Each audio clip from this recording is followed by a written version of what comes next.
जेके Yadav films present. ना मोहब्बत संभाली गई ना नफरतें पाली गई, अफसोस है उस जिंदगी का जो तेरे पीछे खाली गई।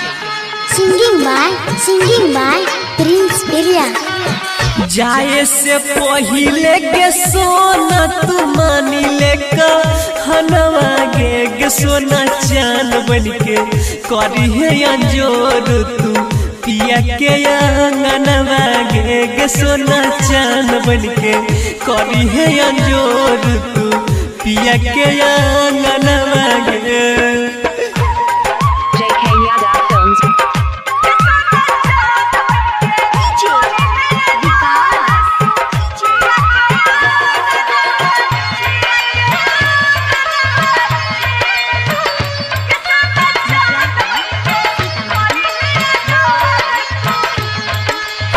भूल जइबो पगली हम सोचल सभे सपनवा गे जान चान बनके करी है अंजोर तू पिया के अंगनवा गे जान चान बनके करी है अंजोर तू पिया के अंगनवा गे।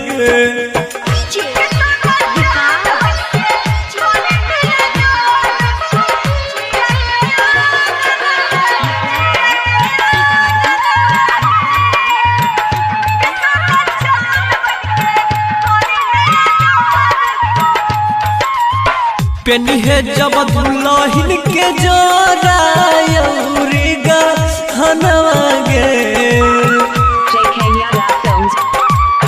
देख दी है सुंदर सुरातिया मनाई ले मनवा गे जन चान बनके करी है अंजोर तू पिया के अंगनवा गे सोना चान बनके करी है अंजोर तू पिया के अंगनवा गे।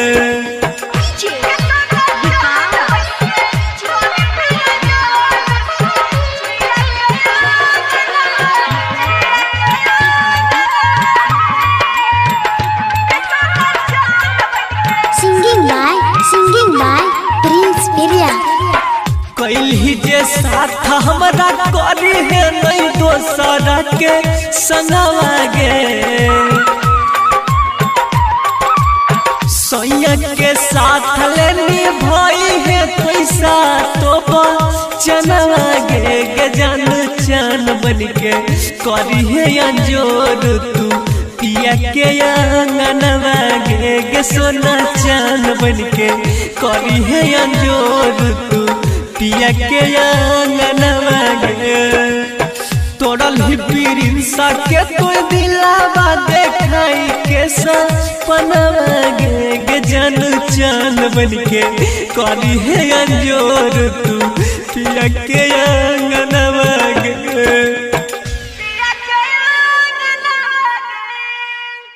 JK Yadav Films।